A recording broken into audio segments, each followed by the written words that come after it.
Hey guys, it's Apo here from the Back Catalogue podcast. Look, I just wanted to take this opportunity to just apologise for what has happened over the last, what has happened over the last 24 hours. After some reflection, I realised that it is entirely my mistake and my issue. I tried to blame it on others, I really did, but I had to step back, look at myself and realise that I was the one that deleted the audio for the latest Suicide Squad podcast. Look, at the end of the day, it was the best podcast we've ever done, and it will probably never be released. So look, that's on me.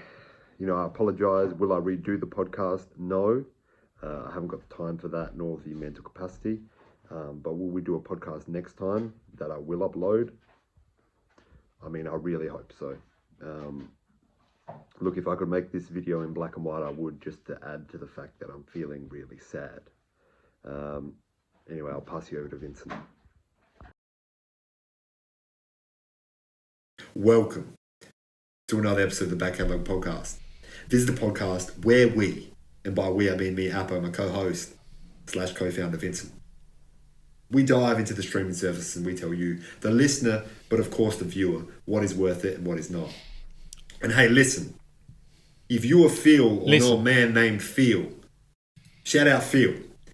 Because I don't know if Phil accidentally did it. Oh yeah, Phil. Yeah, shout out to you, Phil. Let me just check that my man's Phil hasn't because we did get a new Patreon a while ago, but they hopped off immediately. They honestly probably saw the first. They saw the first After Dark episode we did. They heard like two things and they were out. They dipped. But nah, Phil's still on there. He's been on there for a few hours now, so look, he's an honorary member. Phil, listen, I don't know who the hell you are, but I appreciate you. I appreciate you to the fullest. Hey, if you want to sign up like Phil, head to our Patreon. There's plenty more content there. But if you're also watching this, if you can see the fresh cut that I got, then you can actually like and subscribe. And you can go to all our other videos, all our other podcasts. You can subscribe, or you can't subscribe to them, but you can like them and you can comment. Vincent, we are here. Yes. Doing 2021's very own The Suicide Squad. The Suicide Squad. Not to be confused with Suicide Squad from an earlier date. Starring the incomparable, Chris Rock slapper, Willard Smith. But no, we are doing The Suicide Squad, starring the likes of John Cena, starring the likes of Idris Elba, starring the likes of Margot Robbie, who plays the incomparable Harley Quinn. But Vincent, I'm going to give you some facts, then we're going to jump into this. Now, as I said, this came out in 2021. This was a pandemic-era film. Did you know there was pandemics going on during the making and also subsequent delivery of this film to the silver screen? I've been aware of the pandemics that have been going on. So, given it's a 2021 special, then I would have expected that it was a pandemic situation, And there's some statistics that are specifically pandemic related, which I'll get into. So this has the 7.2 out of 10 on the IMDb, which is, it might be low. And it's got the 90% on the Rotten Tomatoes. It had a budget of $185 million US, and it made a total of $167.4 million US. So this was a flop in regards to the financial business. But Vincent, I'm going to give you the synopsis. A government agent manipulates supervillains to become a part of a dangerous team in exchange for reduced sentences. They get sent to Corto Maltese, where they must destroy a laboratory. A laboratory. Dexter's Laboratory. I mean, if you're phonetically, you're saying that it's laboratory. Like if you're phonetic, it's laboratory.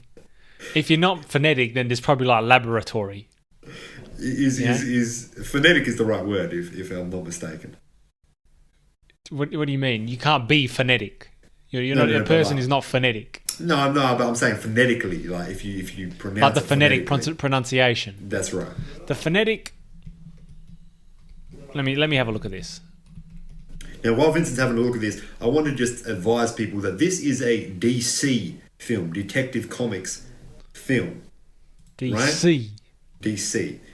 So this, this has a lot of background to it that I think is important to just lay out at the start. So this was actually directed by James Gunn, who is famous for many things, but probably most well known for his work on the Guardians of the Galaxy. Yeah, now, I mean, the whole start of this movie. I mean, you're watching the start of this movie. You look at like aesthetically, soundtrackally, phonetically, like, phonetically, characterly. You're thinking it's a James Gunn film, and lo and behold, it's a James Gunn film. Yeah. So the reason this has got James Gunn written all over it. It's exactly right. This is very much a James Gunn film, and that continues throughout the entirety of this film. This film very much feels like they just said, "Hey, James Gunn, bro, we got you, so you just do your thing, and we'll just produce, and we'll just bring out whatever you produce." But the reason that James Gunn is doing a DC film is not because he's cheating on his boys, over there at Marvel. He's not, slapping Kevin Feige's hat off his head and saying, "I'm leaving." But what happened was James Gunn was involved in some controversy. And that's phonetically speaking. So he was involved in some controversy, which you got people like yelling at you over there. Nah, bro, it's just rain. Nah, he was involved in some controversy, which resulted in him being stood down from Marvel for a period. That was due to some Twitter comments or Twitter posts being resurfaced from many moons ago. And DC, DC were like, bro, we will take anyone at this point. I will take anyone. Yeah, and I mean, obviously, there's some issues lately of who they're taking and who they're releasing in regards to controversies in the world. But we're talking about James. Well, I'm not aware of that, but in terms of laboratories, so for some reason, every pronunciation thing is like LAB upside down E dash R upside down E. I don't know what they're going on, but this one here, the freedictionary.com, laboratories. Well, that's phonetically speaking. Oh, that's phonetics. That's just phonetics for you. You ever heard of phonetics? That's it. That's it. Now, Vincent, I just want to know right off the bat, because like James Gunn also did Scooby-Doo 2, from my understanding. Did you get like Scooby-Doo 2 vibes in this movie? Or did you just get... Bro, I did absolutely not get Scooby-Doo 2 vibes because I haven't seen that movie. Oh, for real, bro? I saw the first one and that scared the cheeses out of me. I was terrified. I was terrified of that movie. I mean, that was a scary movie with those things that like take your soul. And bro, then you become... you're looking at like... You're a kid, you're watching that movie and you're like, this CGI is terrifying. Like, there's jagged edges everywhere. I can't take this. And like people will get the soul sucked out of them. They'll say probably one of the best quotes in history. "What's up, dog?" and "dog." That's one of the best quotes in history. Like, if you look at like best quotes in history, it's like there's this is Chinatown. There's another one like we're going to need a bigger boat. This is Sparta. This is Sparta's there, and then "What's up, dog?" and "our dog." Let's talk about the characters, because this movie is entirely character based. Like, this movie goes as far as its characters do, and its characters go very far in making this an enjoyable movie. I want to talk about the initial Suicide Squad that we see, and then the Suicide Squad that we stay with for the entirety of the movie. So, Vincent, I can see that you've got, because the light is glistening off of your glasses, so I can see that you've got some heads there. Man's is frozen. Have you got some individuals there that you can... Yeah, he's back. I've got the cast here. So you've got the cast. Yeah. So you want to know the first heads? I want to know the first heads first, because there's some hilarious individuals in that. I mean, there's Captain Boomerang. He makes a return. Mm-hmm. Jai Courtney.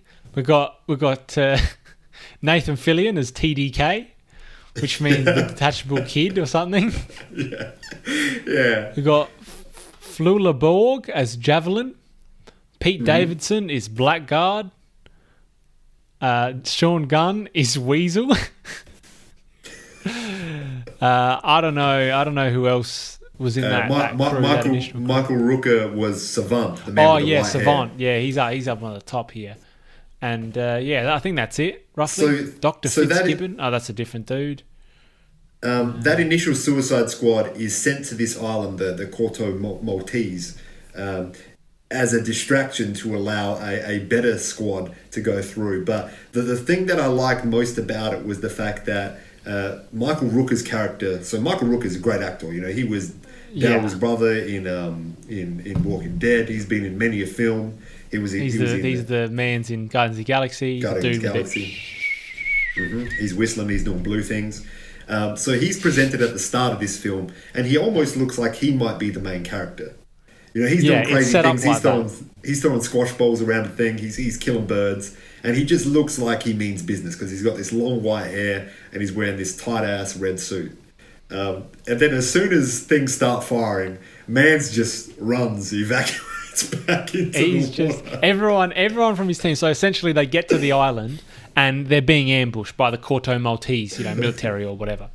And essentially, they're fighting, but everyone dies. Every single person dies except for Harley Quinn's there. She doesn't die. And Colonel Rick Flag, he doesn't die. But everyone else dies. And Savant is there, chilling back, and he's just like, nah. And he starts swimming off the island. And Viola Davis, Amanda Waller, is just like, well, we can't have that. Flicks the switch and blows him up, where he's swimming right there. Where he stands. Like she says, I'll kill you where you stand. Where he swims. Yeah. And then so that initial scene is absolute carnage, but I think that was a good way to start this movie because it says, look, we're not taking ourselves too seriously here, but importantly, this is not going to be like the last Suicide Squad movie because the Suicide Squad movie that came out in, I believe it was 2016. 2016, yeah. That movie was presented as something being, this is going to be where the villains come out. This is where we're going to have fun. They're going to be doing crazy things. And it completely just went away from that and made it a real basic movie. It didn't, involve any of those villains' personalities. There wasn't any people in there that you're like, these guys are hilarious, but also they're bad people. Whereas this movie went the whole opposite way. They were just like, you know what? These are bad people doing crazy things. And this opening scene showed that exactly that. This opening scene was my favourite part of the movie. I just thought it was fantastic. It was 100% James Gunn. Mm-hmm.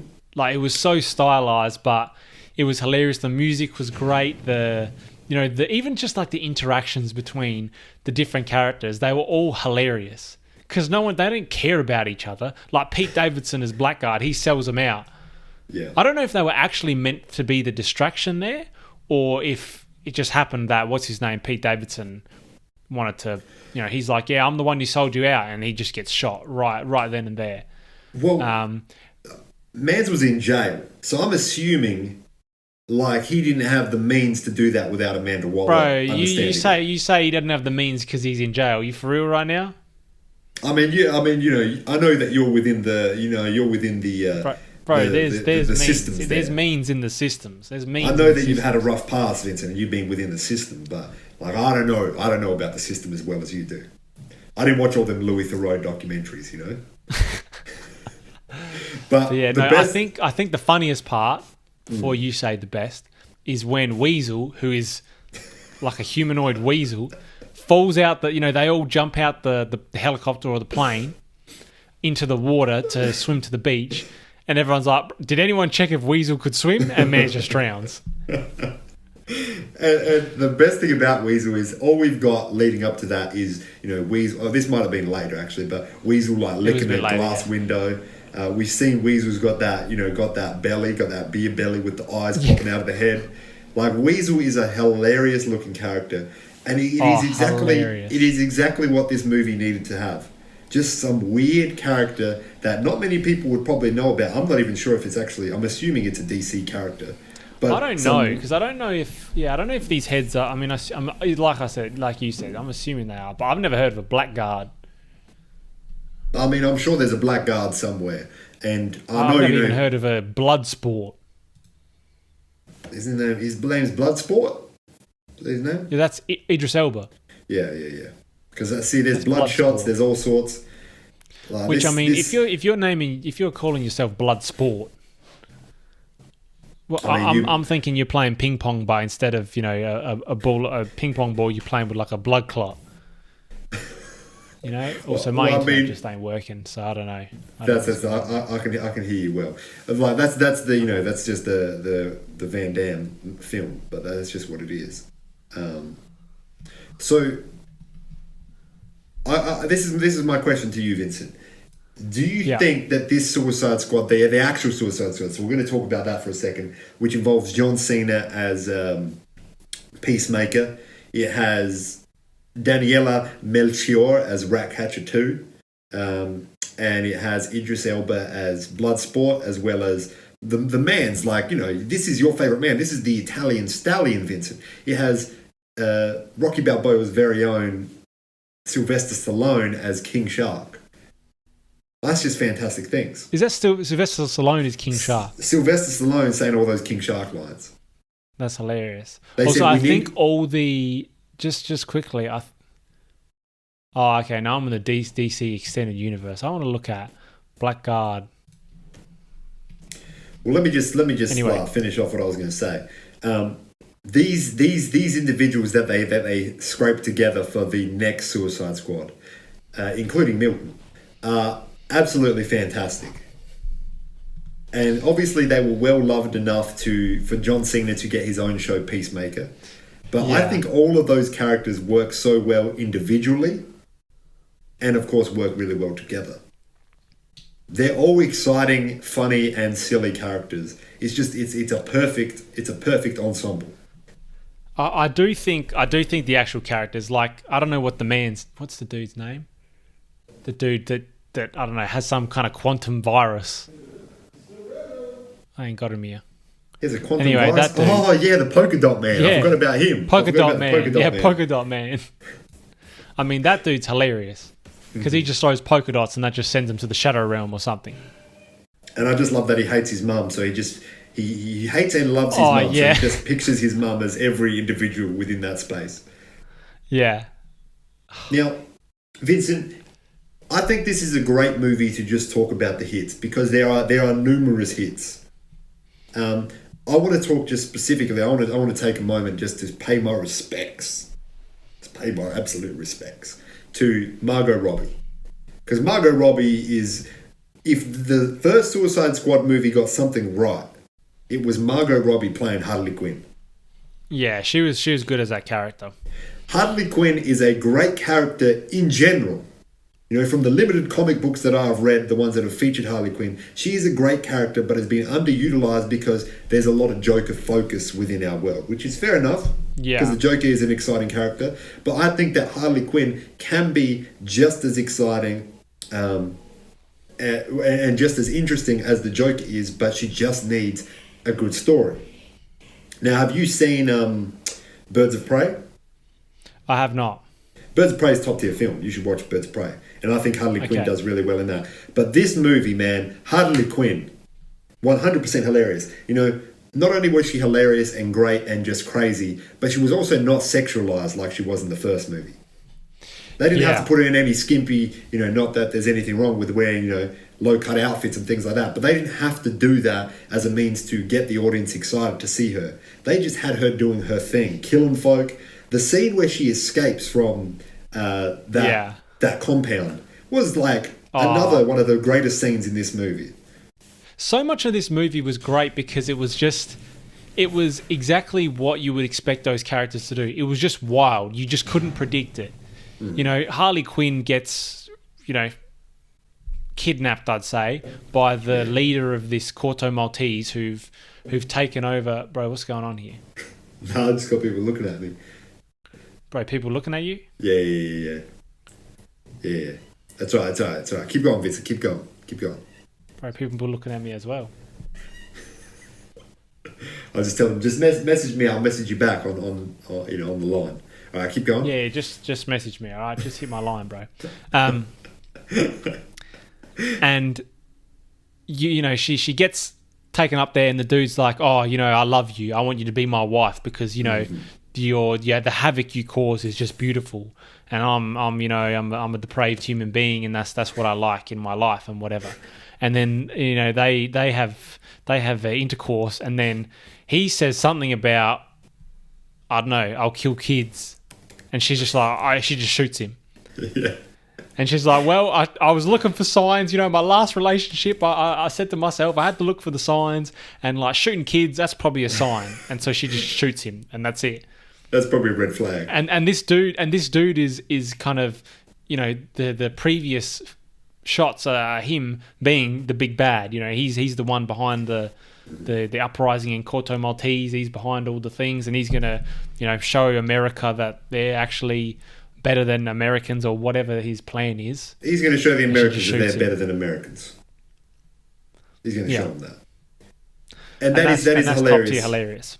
Not only is it hilarious, but it is very much of that character that we know Harley Quinn to be, which is just as, you know, which is just anarchy in the same manner as the Joker, but Harley Quinn has a heart. Now, let me just say very quickly before I jump off of Harley Quinn, the Harley Quinn animated series that came out maybe 2020, 2019, that sort of time, hilarious. It needs to be watched. It needs to be watched by you, Vincent. And it's PG, right. Like it's PG business, so it's safe for work, you know? So I can watch it at work? I mean, you probably can't watch it at work because you have work to do. Yeah, but I could watch it at work. But you could, safely. Yeah. Now, Vincent, what's another one of the scenes that you like? You know, what's something that you enjoyed from this film? I mean, what's one of those? What's one of the scenes that I liked? I liked when the javelin dude dies, and he gives Harley Quinn his javelin, and he's like, do this with her, and then he dies, and Harley Quinn's like, do what? And she's like smacking him, you know, do what? And then later, I don't know what she does. Oh, that's right, when she fights the starfish, she just javelins the thing right in the eye. And that's jumping ahead, but I know, no, that is jumping ahead. That's perfectly fine because we don't do this chronologically anymore. But it is a good segue into talking about Starro specifically, Starro the Conqueror. Yeah. Now, so this whole movie is them essentially, you know, going through just trying to rid Corto Maltese of this government that is taking over and oppressing the people. Well, no, that's not what they're trying to do. Well, sorry, they are trying to get to the laboratory. Their whole mission is to basically go to this laboratory or laboratory, if you're phonetic, and erase all evidence that Americans were involved. Basically, absolute. And that's strictly what they're there for. Yeah. And they eventually do get there, and we see that Starro, who is a intergalactic starfish, a giant intergalactic starfish, is there. And when I saw Starro, I thought, this is absolutely wild. You know, we are in a setting in which there's people looking like weasels, there's people getting their faces shot off, there's people just getting burnt to a crisp, and then there's a giant starfish that can turn people into zombies or zombie-like creatures. It's like a hive mind thing. Yes, it's like a hive mind thing where Starro is controlling all the people, and its goal is to essentially take over the space. You know, it wanted to be left alone in space, but the Americans brought it down. And I thought to myself, this is crazy. You know, superhero movies, you know, these days, especially the DC ones, they try to be grounded in reality.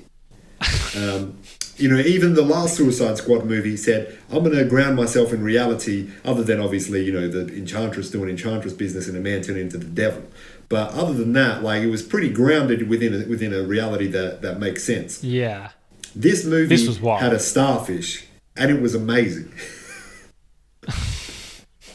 Like, were you expecting such things? Had you seen such things? I was not expecting such things. Mm-hmm. I think that this is exactly what DC needs to be doing. Everyone says, DC versus Marvel kicks it out of the park. And yes, they are.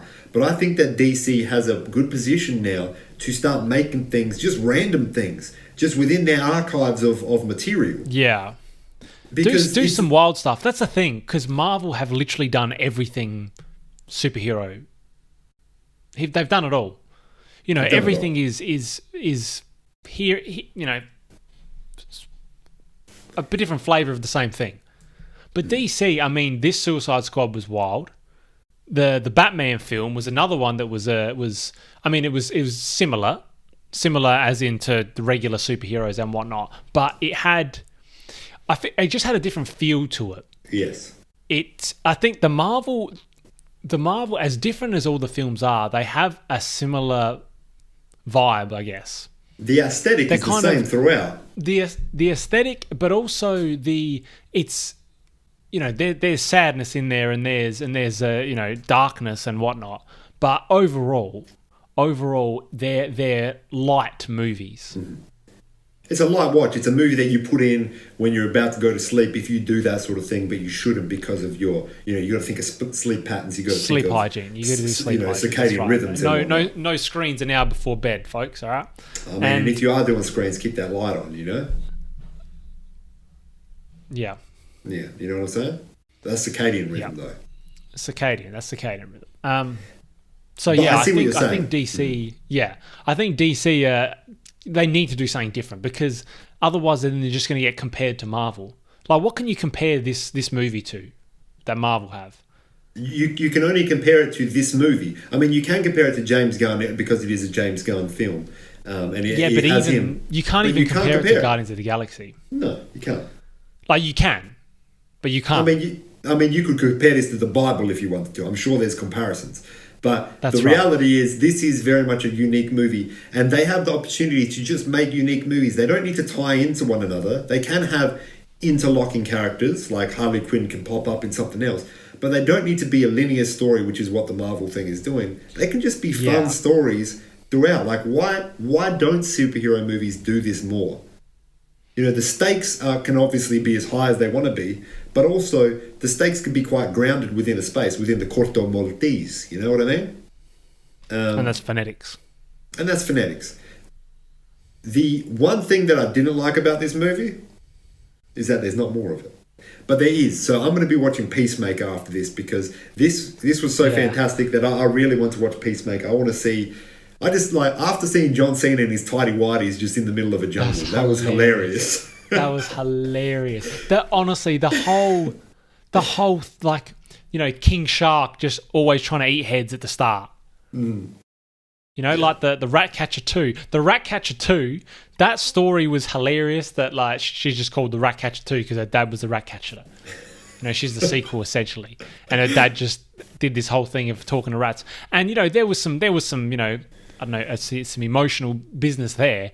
But on the whole, that was just good content, and she could just talk to rats, and rats everywhere, and then they basically kill Starro, which is hilarious.